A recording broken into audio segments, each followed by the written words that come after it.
8:30 को आपका एक्सीडेंट होता है और 9 o'clock आप मेंस की एग्जाम देने जा सकते हैं। इंटरव्यू से पहले 1 महीने तक आप हॉस्पिटलाइज्ड है और उससे 1 वीक पहले आप दिल्ली जाके उसकी प्रिपरेशन कर सकते हैं। तो luck has to come with you, उसको आना पड़ेगा और आपको आईपीएस बनाना पड़ेगा। मैं एग्जाम के लिए निकला, मेंस मेरा था, सुबह GS3 का पेपर था।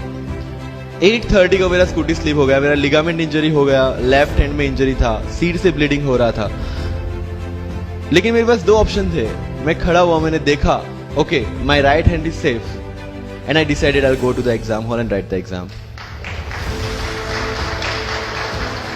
मेरे पास 2 ही ऑप्शन थे, या तो मैं वहां से उठ के रोने लगूं, यार मेरे साथ ही ऐसा क्यों हुआ, मेरा एक्सीडेंट हो गया, मेरा मेंस खराब हो गया और हॉस्पिटल जाओ, या दूसरा ऑप्शन था कि मैं देखूं कि मैं 3 घंटे और सरवाइव कर सकता हूं। हाँ कर सकता हूं। मैं मेंस के लिए एग्जाम हॉल में गया। ये जितने भी फोटोग्राफ्स लगे हैं, सर ने जैसे बताया कि जितने भी इंसान सक्सेसफुल हुए, अगर आप उसकी लाइफ स्टोरी देखेंगे तो कहीं ना कहीं एक मोमेंट आता है जहां पे वो इंसान की जो स्ट्रगल है वो पीक पे हो जाते हैं। वो इस मोमेंट पे आपको डिसाइड करना है कि आपको वहां से यू टर्न लेना है या आपको वहां से आगे निकलना है। इन सब लोगों ने डिसाइड किया कि उनको वहां से आगे निकलना है। एंड दैट इज द फंडा ऑफ लाइफ। सक्सेस उन्हीं को मिलता है जो इस स्ट्रगल वाले मोमेंट से आगे निकलने की सोचते हैं। जब भी आपको लगे कि आपके सिर पे बहुत मुसीबत है, जब भी आपको लगे कि आप हर तरह से गिर चुके हैं, जब भी आपको लगे कि आपके पास कोई ऑप्शन नहीं है, तब एक चीज आप अपने दिमाग में लाइएगा कि यही मोमेंट है जहां से आपकी तकदीर बदलने वाली है। क्योंकि डायमंड जो होता है वो जितना ज्यादा घिसता है उतनी ज्यादा उसकी वैल्यू होती है। सोना जो होता है वो जितना ज्यादा तपता है उतनी उसकी वैल्यू होती है। अगर आप जिंदगी में तप रहे हैं, अगर आप जिंदगी में घिस रहे हैं, अगर आपको लग रहा है कि आप हर तरह से मुसीबतों में गिरे हुए हैं, तभी आपकी जो वैल्यू है वो बढ़ने वाली है।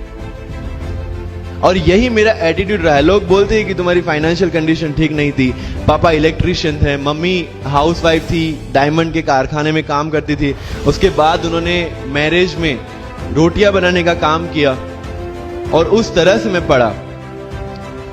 लेकिन जब मुझे पूछा जाता है कि ऐसी कौन सी चीज है आपकी लाइफ में जो आप बदलना चाहते हो, एंड आई सेड नथिंग। क्योंकि अगर वो चीजें नहीं होती मेरी लाइफ में तो शायद आज आपके सामने में नहीं होता।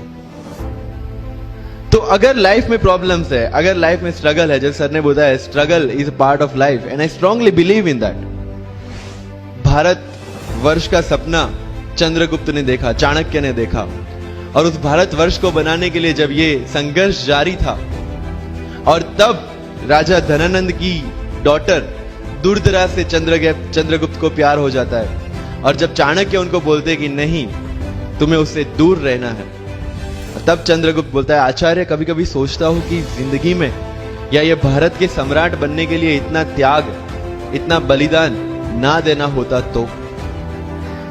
और तब चाणक्य रिप्लाई करते हैं तो हर कोई भारत का सम्राट होता। This is the fundamental rule of life.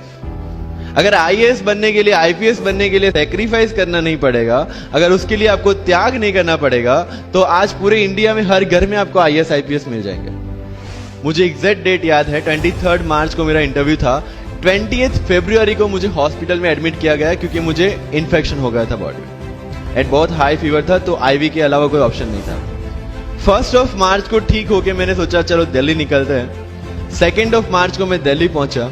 3 मार्च को वापस से टॉन्सिलाइटिस का अटैक होने की वजह से फ्लाइट लेके वापस से पालनपुर अहमदाबाद, अगेन हॉस्पिटलाइजेशन। 15 मार्च को I got relieved from the hospital.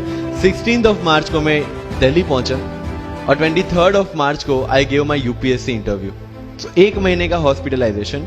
उसके बाद जब दिमाग में ये था कि मेरे साथ जो लोग इंटरव्यू दे रहे हैं वो 1 महीने से प्रिपरेशन कर रहे हैं, एंड 1 महीने से मैं हॉस्पिटल में था, again I thought this is the moment to prove yourself. I went to the interview और पूरे इंडिया में 2nd highest marks in interview.